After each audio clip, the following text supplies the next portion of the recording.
is you are tuning in from. It is amazingly another month, and a month since I can forget the fact that I talked for an hour last time without showing any slides. So if you did attend that, thank you for bearing with that, and I hope you enjoyed the slides that we sent out after the fact. I'm excited about today, not just because, as Jeff mentioned, we've been talking about this all month. This is truly a topic near and dear to my heart because it seems to be the thing that I'm most passionate about of late on a multitude of fronts. Anti-aging is a weird term because you can't technically go back in time from a calendar perspective, but we'll get into what the actual terminology of anti-aging really describes. But I believe that why this is an important thing is we have an aging population. We have a population of people that is rapidly getting past the retirement phase. And not only do these people hopefully have a lot of hope and desire for a quality of life after the fact, for the ones who are not in good condition, they will be seeking out some sort of assistance in the ability for them to recapture some of their health and their youth, ideally, so they can enjoy their latter years, travel, hopefully learn to appreciate all they worked hard for to be able to spend some of that money and enjoy their quality of life.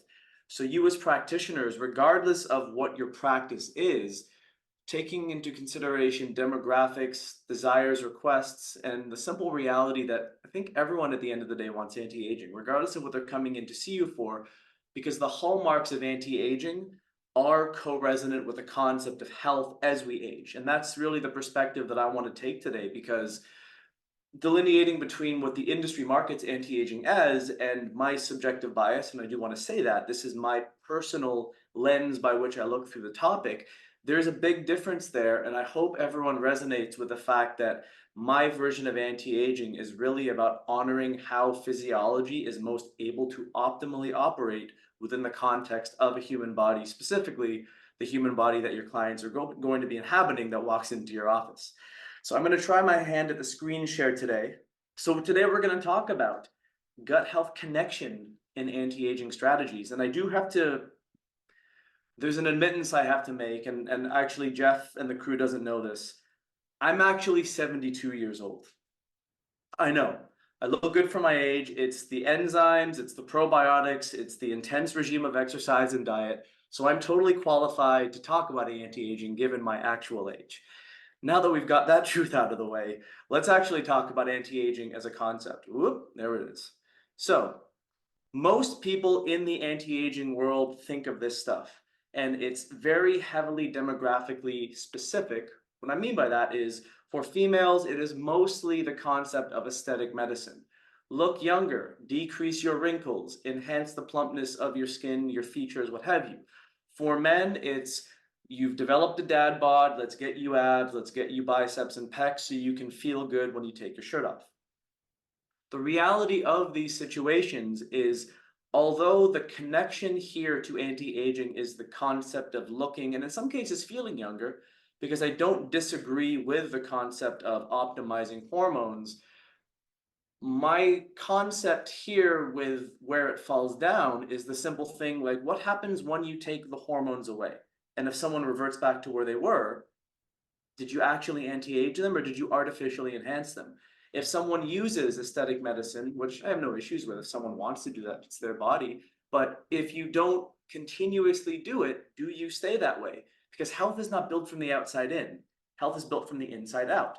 And typically speaking, the people who look best in their advanced years also are the healthiest as a correlation. So these are some truths. You cannot stop the process of chronological aging, I mean chronological in relation to time in a calendar, without a time machine. Anyone here has a time machine? There's a couple things that I'd love to go back and see, so please DM me privately. You can, however, alter the pace of biological aging and change the age of your operating system. Chronological age is how many birthdays you've had. Biological age is how are you performing at your specific age. And the easy way to delineate this is you can have a 45-year-old chronologically who regulates and operates like a 54-year-old biologically. That would mean that they are operating at an advanced age relative to their current status. Inversely, you can have a 54-year-old who takes care of themselves so that they operate like that of a 45-year-old. That is my anti-aging concept in a nutshell. It doesn't matter how old you are on the clock. How is it your physiology is regulating itself, and how is it able to stay together given the undulations of stresses that life brings you? So, to understand this concept of the what, the why, the how, we must explore something that I don't know if I made it up or if it came from somewhere, but it's the term that I'm really starting to take and run with. It's called biological coherence. Biological referring to the meat body that we all have. And coherence is the connection, the interrelation, the efficiency by which all things in the body operate. So, biological coherence, in my opinion, is the hallmark to anti aging in a holistic sense. And we have to understand what the rhythm of aging is. From age 0 to 25, potentially up to 30, depending on how lucky some people are genetically, you're in what's called a resource accumulation phase. And in this phase, we are anabolic dominant. This is why children grow so quickly. This is why teenagers go through puberty and growth spurts. It's why they also eat everything in your house, and your grocery bills for your kids are never more expensive than when they're in their late teens, especially for boys. Why? Because the body wants energy to create resources and grow. And that kind of plateaus up until about the age of 30 when we start to drop off into what's called catabolic dominance, and this is resource utilization.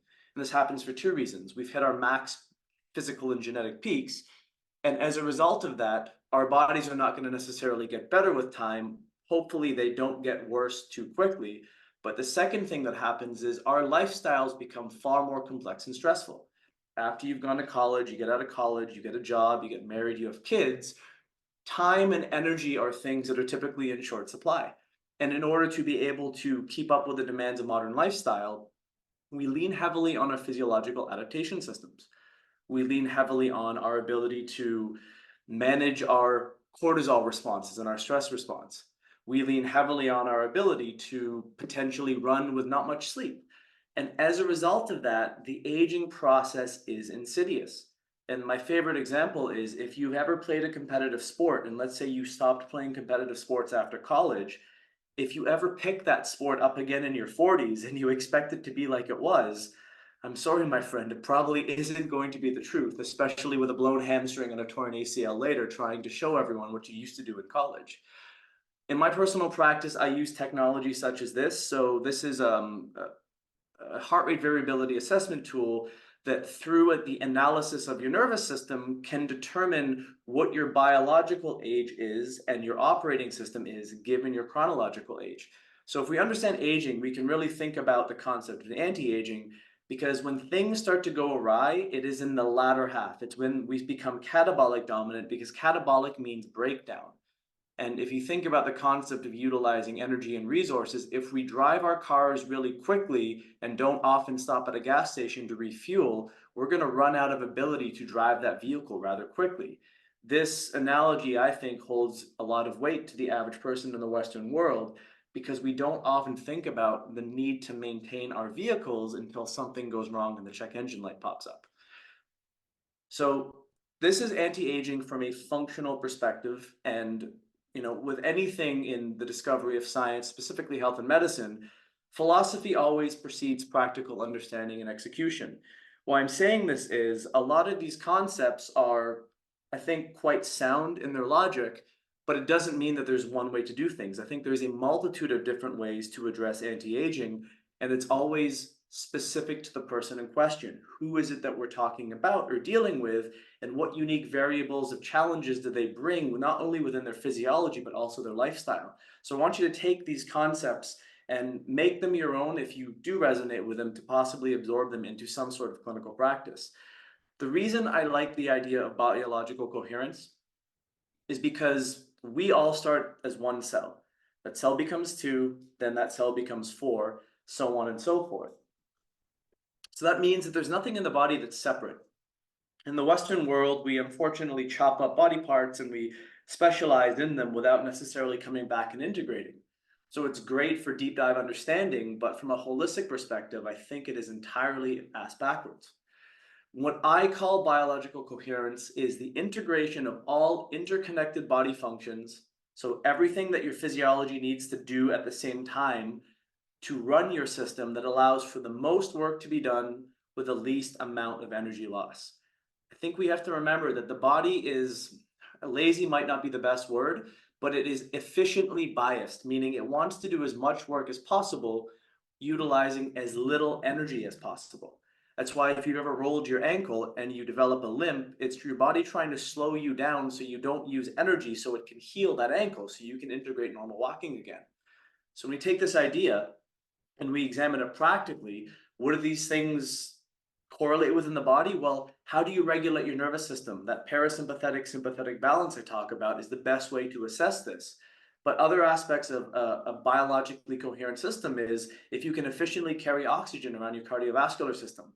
Do your mitochondria efficiently take the food calories that your digestive system breaks down and absorbs into the bloodstream and turn that into ATP energy really efficiently? Do you have good muscular strength and joint mobility and muscular endurance when you exercise? Do your detoxification pathways work well? And does your lymphatic system flow without getting stagnant? Even down to the digestive system, because we have to harken back to that. If your digestive system works well from a nervous system to organ perspective, you make stomach acid properly, you make the adequate amount of enzymes and bile, you break those foodstuffs down and you absorb them and remove waste, that's an efficient system. The tube end to end is working optimally.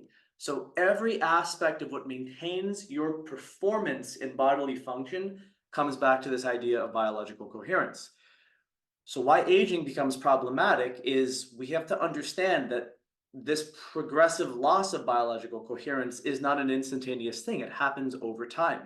So we lose this biological coherence and we become less efficient with our energy. Our bodies use more energy in compensation to get things done. As a result of having less energy, we lose our adaptability. And how this concept can be manifested is, let's say you have someone who has a very severe autoimmune condition and they accidentally eat something with cross-contaminated gluten in it and they go into a flare-up. Because that person's body is compromised, their energy level is weakened and their adaptability is so fragile that food puts them out. Whereas someone who doesn't have that condition, who has a greater degree of adaptability, can deal with the stresses as a result of that. When the body's chronically in that state, that adaptability loss, we shift to what's called compensation physiology. So our systems know that we're in crisis and we become sympathetically based in our operation. So we start to increase levels of cortisol, which downregulates levels of testosterone, estrogen, and growth hormone and thyroid function. And we become even less efficient with our energy because our body is in this crisis state that it starts to lock ourselves into this compromised pattern from a physiologic perspective. So the result is the body loses health and vitality, and when it does so, it starts to break down. This is where we start to manifest symptoms and all kinds of, disease states as a result of the fact that our body can't regenerate itself. And the fundamental truth is we start to age poorly because getting old doesn't have to mean it's a negative experience. And why we see aging as a negative here is, well, the main contributing factor to this is the overall loss of energy, increased compensation, this degradation or dysregulation of biological coherence. That was a bit of a tongue twister. So the experiential factors are the human body has less nutrition to work with because it can't break food and absorb food properly. There's a massive increase in inflammatory burden, and this typically, in the long run, causes a physiologic or cognitive decline. As a result of developing one sort of condition or symptom, you're at risk of developing others, or all of the chronic degenerative conditions, I believe, start at this pathway. And then the reality of things is we become frail and weak.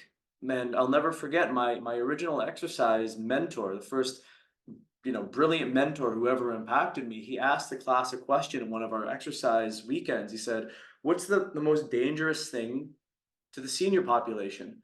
And everyone would put up their hand and say all these conditions. He would say weakness. And everyone stopped and paused. It's like, if you're too weak to deal with life, you're either a dependent or you're bedridden.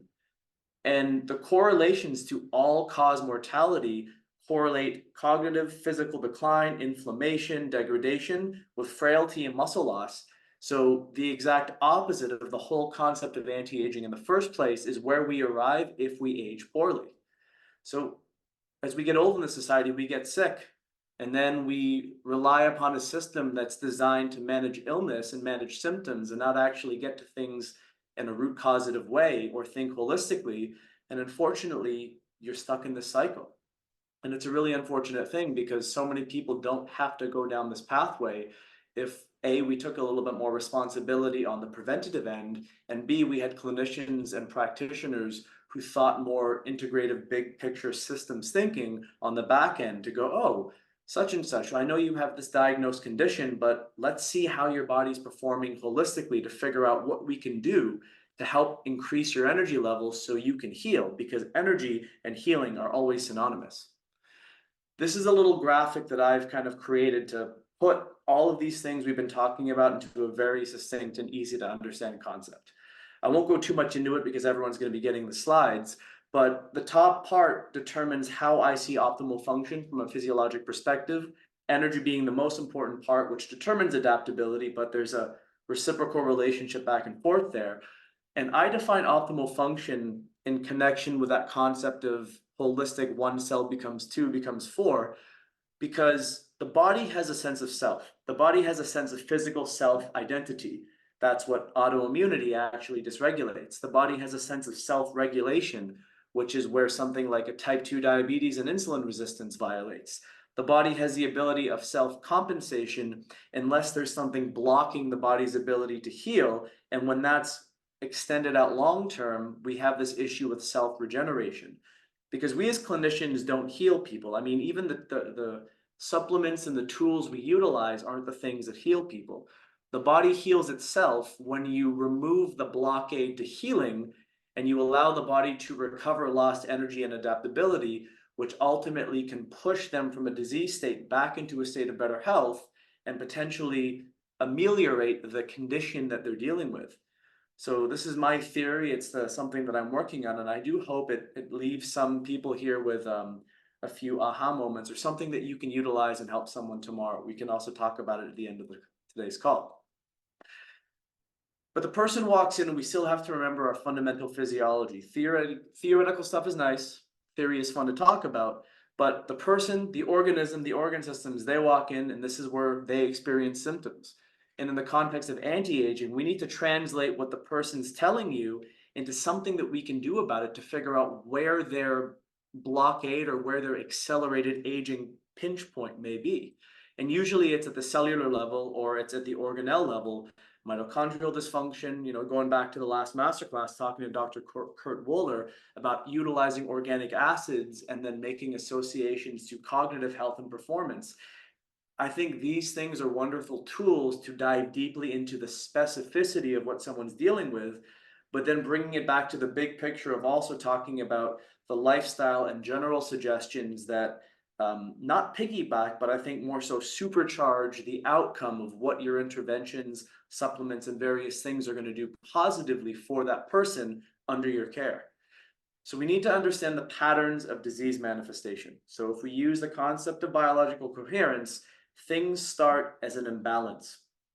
You can't feel an imbalance. Maybe some people can, but generally speaking, if you have a mild imbalance on a blood panel or an organic acids test, most people can't feel that. It doesn't mean that there's something not going on, but it's so slight that it's in early stages. These are easy to correct.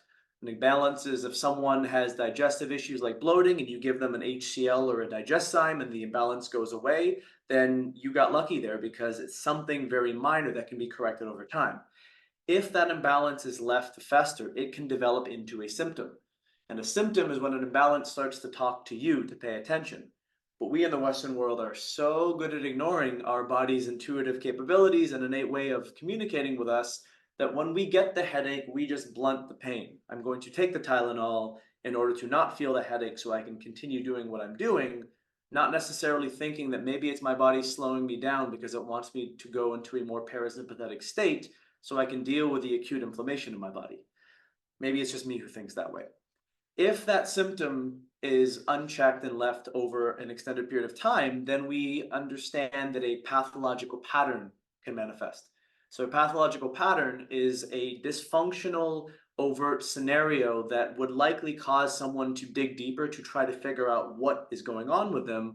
And usually as a result of a multitude of testing, this precedes the formal diagnosis of a disease. And if we carry it out in the classic model, this is unfortunately the path of premature death caused from compromised health leading to early mortality. So if we have this concept of biological coherence and we lose it, this is what takes someone from a healthy state to the development of a condition. And the unfortunate reality, as I said, of it being insidious, and so much time goes by without awareness, the person goes, I can't believe this happened to me. Why did this happen to me? I think it's always there all along, but we have to not only educate our clients, but even within ourselves, be very honest about the degree of how we're feeling and how we're operating, and listen to the signs and the symptoms of when to know when to push, but also to know when to relax. I've only been learning that one lately myself.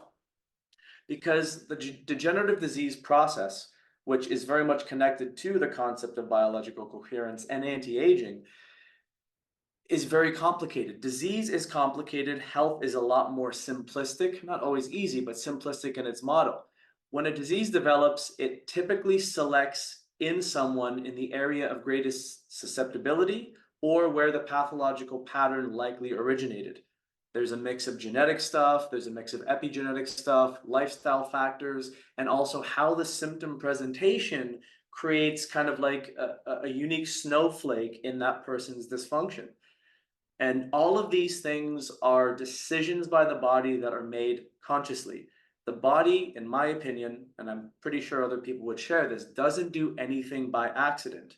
It responds appropriately to try to balance itself out all the time. It is always striving for balance. That's why insulin exists for high blood sugar scenarios and glucagon exists for low blood sugar scenarios.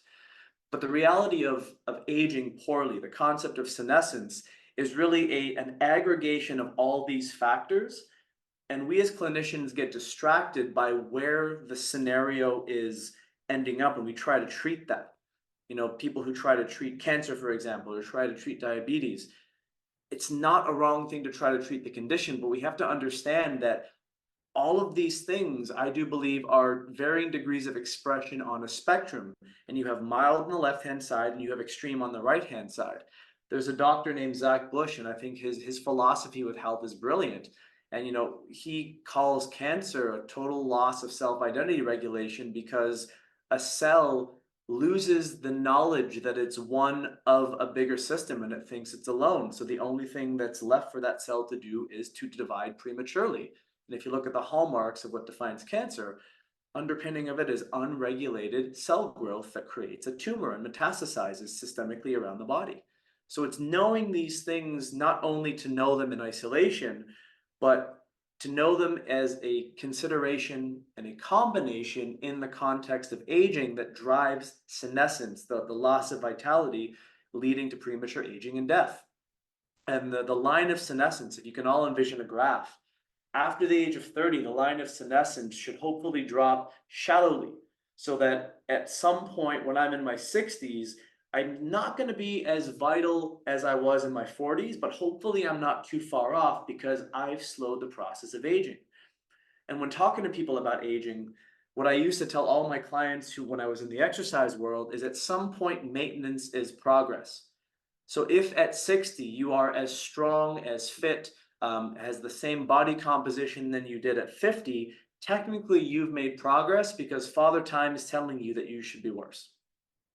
And for those who want a really good background, we come back to this often because it's just such a beautifully presented concept of how the body responds to disease and the inability to heal is part of the process of this cell danger response. I really think it's worth a read once a quarter just to refresh your eyes, because every quarter you're technically a different person with a different level of awareness and a different level of an understanding. So coming back to things that you've read before oftentimes yields more tidbits and golden nuggets because your eyes and your mind are ready to notice different things that you may not have been ready to notice before. So that being said, I hope that concept really resonated with you, but why the microbiome connection? If we're talking about anti-aging and it's, you know, energy and vitality, like what does the microbiome have to do with anything? Well, I think it's important to remember that nothing is the sole responsibility of everything in isolation. What I mean by that is the gut is not the golden ticket to reversing anti-aging, but it is a massively strong contributor based upon the fact that the gut does what? It creates these axes to various systems in the body. And it was known by the father of medicine that all disease begins in the gut. Now, maybe that might be an overly simplified term because I'm pretty sure radiation poisoning didn't start in the gut, but I think it's probably better said all chronic conditions are connected to the gut. And we know that research is very quickly elucidating these gut axes, so the gut-brain axis in neurological degeneration, gut-lung axis in various things like asthma, something simple as asthma or lung cancer, heart disease. If you have permeability in your epithelial lining and things are chronically leaking in your bloodstream causing an inflammatory response, well, it's no wonder that your body's putting down plaques in the internal arteries. Gut skin axis, the metabolic axis, it's an interface between all of the internal circulatory dependent systems. So if your gut's not in a good state, I don't think it's fair to assume you're going to age well. We have to understand that our habits and actions have a very, very strong influence on the development of the phenotype of our microbiomes. And if you look at the research, those who age more optimally and have greater health in their advanced years typically have the common opposite hallmarks of what we see here. So they have greater diversity. We know reduced diversity of the gut typically leads to a shift in the metabolic profile and the potential for pathogens to overgrow. When this happens, we have disrupted metabolic activities, which don't only affect the gut, they affect the immune system, and they affect the entire metabolic profile of that person's body. Because remember, we're the storehouse for our microbiome to live in symbiosis with us. If this goes for a long term, this will compromise digestive function and capacity, things like colonic dysbiosis, small intestinal bacterial overgrowth, candida infections, and all of these will chronically challenge our immune system and unfortunately will generate an inflammatory response. Anytime there's an inflammatory response, the tissue ages prematurely. It ages more quickly. A house that's on fire typically doesn't have the internal structure look the same after the flames have kissed everything. It melts it. So if you relate that concept to the physiology, inflammation in our system is the fire that burns everything down. So it drives degeneration, reduces our lifespan and health span, which anti-aging is trying to age well and live a long time, not live to 110, becoming dependent upon external help. And ultimately, the risk of all-cause mortality goes up when we have this kind of phenotype within our microbiomes. And within dysbiosis, there's an even deeper level of understanding, and we've talked about this before. The loss of vital terrain. When I mean terrain, I mean the internal environment in our gut. We can only have dysbiosis if the terrain is primed to harbor specific pathogens. It is primed to prevent the abundance and diversity of our guts to proliferate. So the growth of dysbiosis prevents the ability of the body to recapture the vital terrain. This is why, typically speaking, if someone has had years of gut issues, it's going to take a little while for you to intervene and interrupt the patterns of their dysbiosis so they can actually start to cleanse out some of the potential pathogens while you're restoring the process of digestion to recapture their ability to actually experience gut health. Because loss of microbial diversity leads to an imbalance in the remaining populations of bacteria. So a healthy commensal, when too populated, can become truly problematic. It's like having a few members of your family visit for a week is a lot of fun, but when 18 family members live with you for 3 months, that could be a little bit of a problem to your day-to-day life. So the imbalanced populations change the metabolic profile, compromised signaling and communication in the microbiome becomes compromised, the loss of homeostasis, and then we manifest all these symptoms, which we've talked about. So dysbiosis, negative manifestation, eubiosis, positive manifestation, are reciprocal of each other. And given what we know right now from our ability to test, it's not uniform that you can actually identify pure dysbiosis and purely a healthy gut. But using things like stool analyses and various other functional tests are a great way to start. So how do we anti-age our microbiomes knowing all of this stuff? Well, if you can get to this point, you can probably eat whatever you want because you have some sort of super genetics. But studying the blue zones is a really interesting thing. I don't know if anyone has watched the movie The Human Longevity Project or if they've read about the blue zones. The blue zones are specific areas in the world, and I believe there's about 9 of them, where people live to the age of 100 or beyond most frequently. And the interesting thing is, if you're in Sardinia, they eat a lot of gluten and bread. If you're in Ikaria, they party till 2 or 3 in the morning and they drink. If you're in Okinawa, Japan, they don't restrict carbs and do intermittent fasting every day. There are elements to how they relate to life in a holistic way that's really, really important. And I think the most important thing that these cultures do is they respect the process of where their food comes from. They respect the process of meals, of digestion, of eating with people who they love, and making sure that they're rotating and honoring the food that they eat on a regular basis. So the way we anti-age our microbiomes is really nothing new that we haven't talked about before, but I think it's really important to come back to. This is kind of like a specific approach in a general context. So the first thing is we have to consider the entirety of our gastrointestinal system. It is one tube from end to end, meaning if there's a problem in your mouth because you have a dental infection, that's going to cause a gut problem. If you have a hemorrhoid because you are routinely constipated, that is going to cause a problem everywhere. So we have to identify the unique patterns in our own physiology, and then taking that into consideration, figure out what the necessary interventions are for us to restore the body back to healing. Once we've recaptured our adaptability and we've recaptured our energy and our vitality, we can then commit to these positive behaviors and lifestyle habits that ultimately maintain our gut health. It could be food selection. It could be the timing of when we eat our meals. It could be food combinations. It could be making sure that for larger meals we use supplementation, or we're, eating before a certain time in the evening so we don't compromise our digestion and compromise our sleep. Those are just, specific things that I'll talk about with clients. And it's really quite a simple approach. Step one, you got to focus on digestion, because without digestion being optimized, dysbiosis is just a question of when, not if. But the second thing is, as we age, our guts typically don't work more optimally. They don't work better at the age of 50 than they did at the age of 20. Nutritional deficiencies and consequences are essential to make sure that your body's getting the adequate amount of nutrients over the long term. So supporting your digestion is step one always in my book. Second aspect is the management of dysbiosis and just knowing the connections between what dysbiosis equals. And if you can figure out what's driving that pro-inflammatory pattern, you can resolve that inflammation via a multitude of different ways and manage the potential metabolic derangement. And this is kind of like the master philosophy, the thing that we created that gives you a general sense of where to start, not only using our products, but also looking at how digestive dysfunction can be addressed in a stepped manner. It's not written in stone, but it's a good starting point. The underappreciated role of digestion is something we talk about over and over again, and I will always come back to it because it's so easy to gloss over. If we have an optimal functioning digestive system, we have the complete breakdown of all the essential nutrients we need to sustain us.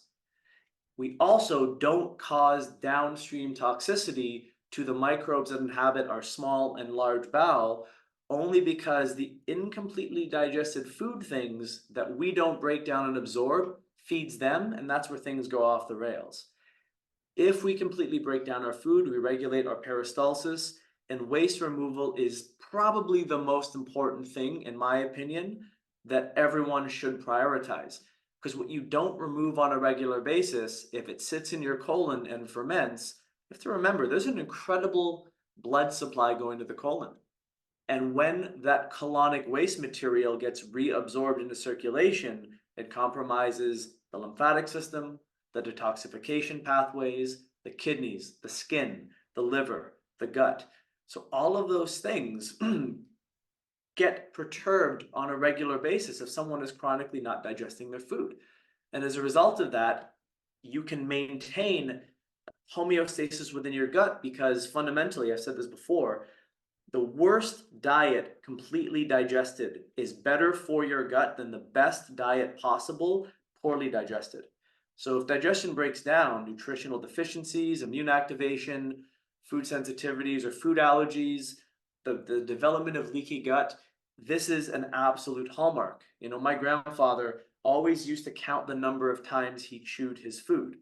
He never had digestive issues into his older years. It was very interesting.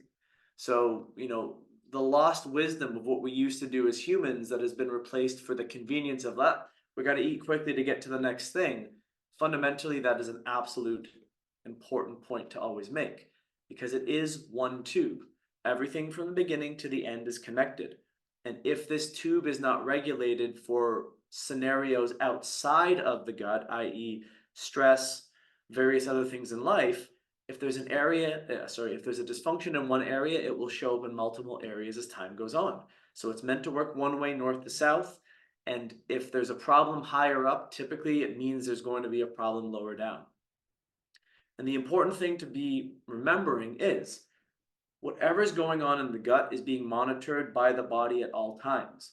Under every epithelial cell, you have an entryway into the cardiovascular system, you have an entryway into the lymphatic system, so all the circulatory systems, and you also have nerve endings that take communication from what's going on in the gut, take it back to the enteric nervous system, run it up the chain to the central nervous system, so the brain always knows what's going on in the gut, and it can instantly respond to perturbations in terms of how things are functioning and their degree away of optimal.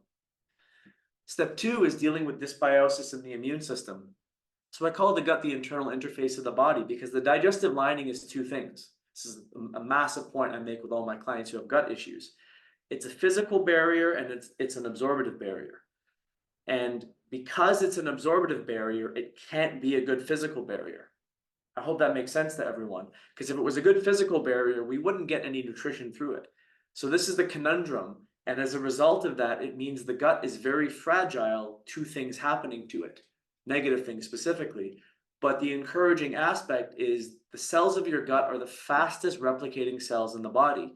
You will turn over gut cells roughly every 3 to 5 days. So to me, the benefit, the opportunity there is that if there are gut issues, leakiness, inflammatory aspects going on due to dysbiosis, those things can resolve quite quickly, providing you get the details right.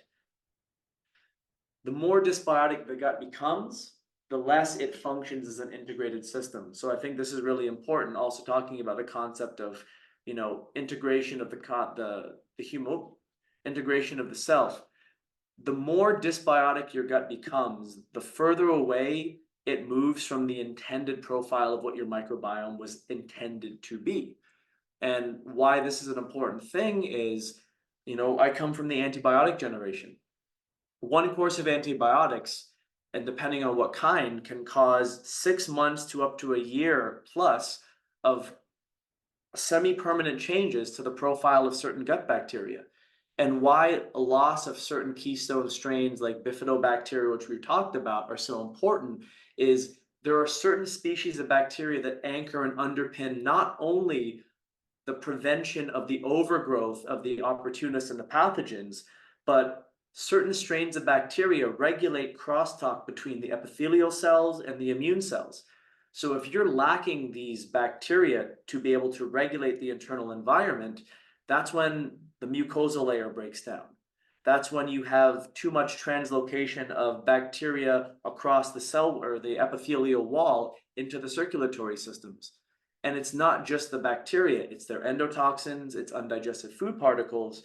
And then the more this process is able to be sustained, the more the microbiome loses its sense of self and it starts to act independently of the host and becomes a poor house guest, if you will. So it's really important to understand that leaky gut and the generation of dysbiosis left to run amok is going to be one of the key factors that drive the aging process. And this is where acute stuff becomes more chronic. So chronic inflammation is how I see it, the body being stuck in a healing crisis. Why? Anything that's inflammatory is immune stimulating. And when it's more inflammatory, the immune reactivity is greater because it makes these chemical messengers, these cytokines, these chemokines. And this is one fundamental truth about the body that's really important to remember. This is in the cell danger response concept. The body in a state of inflammation, because it's wanting to be efficient, genetically changes itself to get better at being inflamed. You have genetic changes in the nucleus of specific cells in the area of effect that will upregulate the ability to produce pro-inflammatory cytokines and downregulate the ability to produce antioxidants to balance out the system. So the body response there is things like immune dysregulation, compromised metabolic function, mitochondrial dysfunction, inhibition of detoxification pathways, and depletion of antioxidants. Anytime inflammation is up, this is such an important point, systemic energy goes down. You can't have high levels of energy and high levels of inflammation at the same time. This is why inflammation is the precipitating pathway to chronic disease and degeneration, because chronic inflammation is going to be what pushes the dysfunction to the point where the physiology can never be just like it was. So the net result here is we run out of energy and we heal faster. Sorry, we injure ourselves faster than our rate of healing. The body becomes diseased, we lose this biological coherence, and ultimately we're on medications. And with systemic chronic inflammation, you can see that there are multiple factors here that unfortunately don't usually come one at a time. That would make it all too easy for us. Obviously, I've put a star beside dysbiosis being a driver, but dysbiosis and diet are almost always together. Add those two together, you typically have something that will eventually result in obesity and physical inactivity. High levels of stress, compromised sleep, and then xenobiotics from our environment, chronic infections because our immune systems are too weak and energy deficient to fight things off. And then you get the activation of our little friend NF-kappa B, which is that pro-inflammatory genetic transcription factor that is always connected to the manifestations of the diseases that we as clinicians are trying to help our clients manage. And that's where the products for the month come in.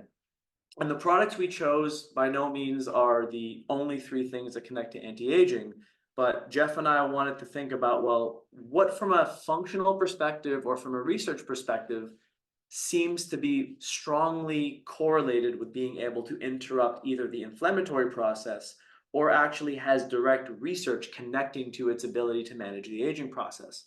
And the first one I thought about was Cerezyme. I think Cerezyme's the most versatile systemic enzyme we have, because if you look at what the research says, not only is it good for connective tissue, but it's also potentially good for arterial plaque. And it's also potentially good for biofilms and gut dysbiosis and various other things. Serrapeptidase is a really cool ability to intervene directly in the acute and chronic inflammatory process quite powerfully. Let's use the concept here. So what we're seeing is what would happen if you had a physical injury or a tissue injury, and you didn't necessarily stop using that joint or that area of the body. So scar tissue is going to be trying to form as a result of the inflammation not being resolved. The two enzymes that Cerezyme or serrapeptidase works on interrupt the cycle of creating additional inflammation, which can lead to scar tissue. So as a result of using this, with the process of actually downregulating your activity, once it's helped to intervene at the pro-inflammatory level, it can actually go and break down the aspect of scar tissue that develops as a result of an injury, because scar tissue is kind of like a disassociative way of the body patching itself over, but scar tissue divorces itself from being able to connect in with the healthy tissue of the body, which is why scar tissue is always tight. It's usually painful and hard to the touch, and chronically has an element of dehydrating whatever area it's compromised. Being someone who's broken an ankle before, I can tell you all too honestly that the buildup of scar tissue in an area does take a while to break down. So in the concept of aging, if someone has chronic scar tissue, and this is beyond the muscular system, using something like Cerezyme is more of a long-term play. It's probably in the 3+6+ month time frame where you would start to see the real effects of what this enzyme does, simply because one dose of a systemic enzyme doesn't do anything that you can feel that day. It works with the body and works with the immune system in order to help the body break down what's dysfunctional so it can regenerate and resynthesize the original intended tissue, not a poor compromise in the form of scar tissue. And then Tavigo is another amazing product for anti-aging processes. If you Google anti-aging and green tea, you will find a lot of things from used in Japan as a health food to looking at the different aspect of how individual polyphenols in tea specifically work. And what the research says in green tea is it's anti-cellular senescence. So senescence is the premature aging of a cell. It's an antioxidant, so it can not only act as a way to prevent cells from aging prematurely, but it can sacrifice itself in a body that's too inflamed. It's senolytic, it's pro-longevity, it's anti-immunosenescent, anti-dysbiotic, which is pretty cool, because the phenols in green tea extract, besides being powerful antioxidants for the body itself holistically, actually work very strongly within the gut. And there's kind of a double feedback here. So the phenols being supplemented within the gut actually are modified by the gut to create novel metabolites. So as a result of that, they can induce changes in gut diversity, or bacterial diversity specifically, metabolite formation, which anytime you can improve the intercommunication within the microbiome, you improve within the microbiome's ability to communicate with the host. Specifically, when gut microbes act on T phenols, they can specifically help to increase populations and increase levels of diversity that are mediated by the phenols being there alone. What that means is something like green tea extract or drinking multiple cups of either regular or matcha green tea can be an anti-dysbiosis supplement. So even when we're not necessarily picking a supplement that is gut focused, we can find reason and use for green tea extract being something to improve the overall health of the gut. This is a wordy slide, so I'm not going to read all of it, but I did want to bring awareness and attention to one area. The concept of superoxide dismutase and anti-aging is something that's well researched, and there's some conclusive things and there's some things that still need to be flushed out in terms of specificity. But what I thought was really interesting is in one research article I was reading, it says, however, increasing both copper zinc superoxide dismutase and catalase did correlate with significantly increased lifespan in some animal models, and decreasing superoxide dismutase in a variety of species increases their vulnerability to oxidative stress, and in the case of genetically altered abilities to produce superoxide dismutase, leads to premature death in the motor neurons of humans. So people with genetic superoxide dismutase deficiencies typically have more rapid levels of neuronal death within their cognitive systems. So I found that really interesting because there's always a synergy within the body of how these things work together. If there's too much superoxide radical and it inhibits catalase, you break down the synergy between superoxide dismutase and catalase as an antioxidant. This is why we supplement them together. They're kind of a package deal. Catalase should always be present with either superoxide dismutase and or glutathione peroxidase because they work very synergistic in what it is they do. If you want an amazing article that goes through the masterclass of intracellular antioxidant enzymes, I highly suggest clicking on the link below. But if you see all the drivers of free oxide radicals, that's what the O2 with a little asterisk beside it is. In different areas of the body, you have different mineral superoxide dismutase combinations. So the cytosol is the intracellular space where all the organelles are present. You know, the mitochondria is the specific area where energy is produced. In a plant, that's the chloroplast. So when you have an excessive amount of superoxide present, the superoxide free radicals, it's the superoxide dismutase that initiates the first reaction and creates hydrogen peroxide. And hydrogen peroxide, if left to its own devices, can combine with iron via what's called the Fenton reaction and create a hydroxyl radical.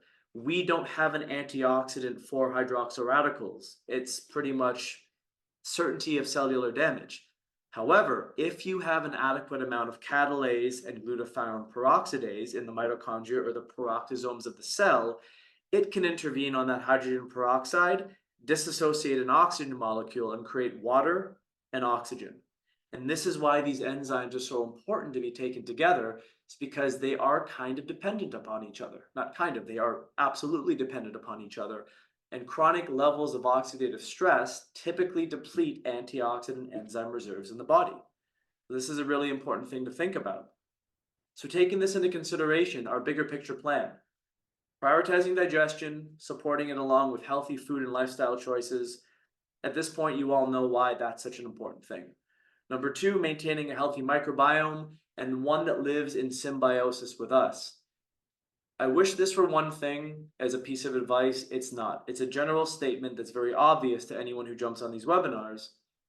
But what's so important to figure out is whatever is going on with you from a gut perspective or your clients, there's some degree of utilization of cleansing, digestive support, probiotic support, and that's unique to you. Using diagnostics and honoring the symptoms and reverse engineering what the symptoms may allude to is really the best we can do on that front.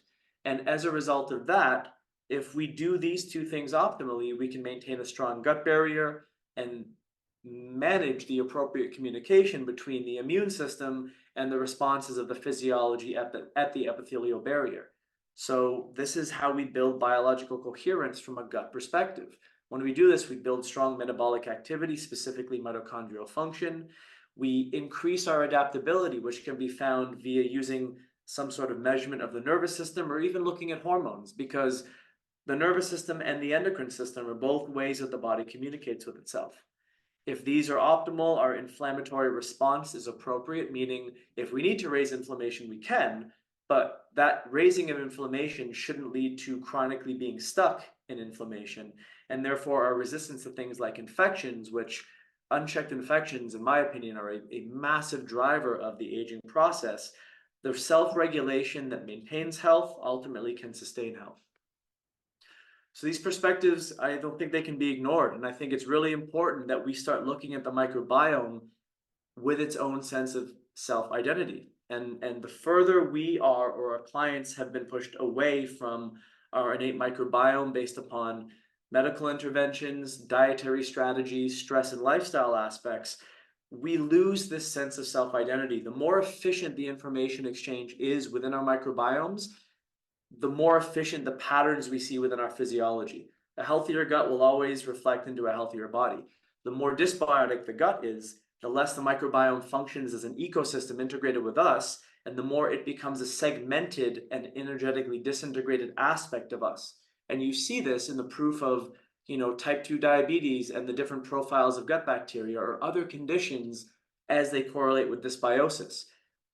Within the gut, when we see this loss of self-identity, we see the concept of entropy, which is ever increasing levels of chaos happen. And when there's entropy within the gut, there's entropy within the human body, and there's less energy and adaptability overall.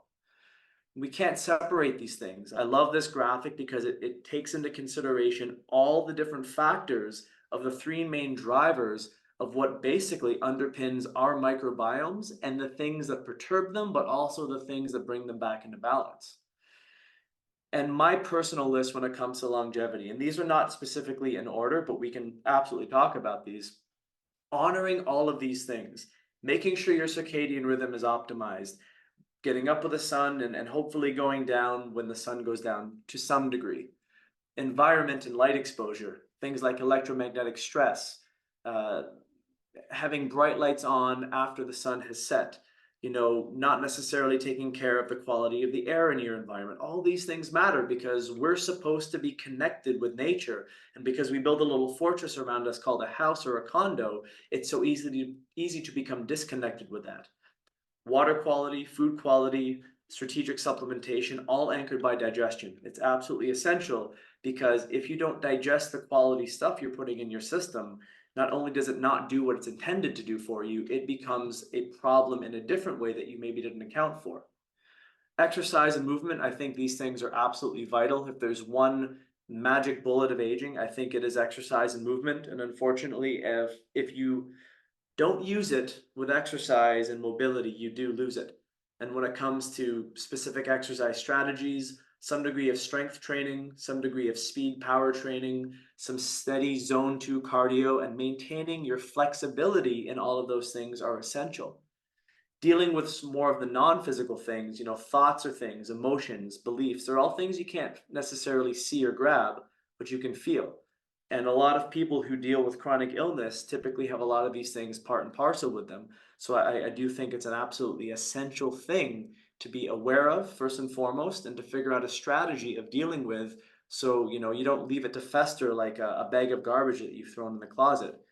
relationships and community are huge. I very recently heard a little podcast snippet that said one of the best correlating predictive factors with healthy aging was the number of impactful relationships a person has in their life. So the quality of the relationships you have first, then the quantity second, being part of something with a community. And number seven, I love, there's an old Native American saying that says, if you're old and sick, ask yourself the last time you laughed, danced, and sang. So, purpose to get up out of bed in the morning, passion for being alive, and making sure that you play and have fun. Because, as Clint Eastwood says, the key to not getting old is don't let the old man in.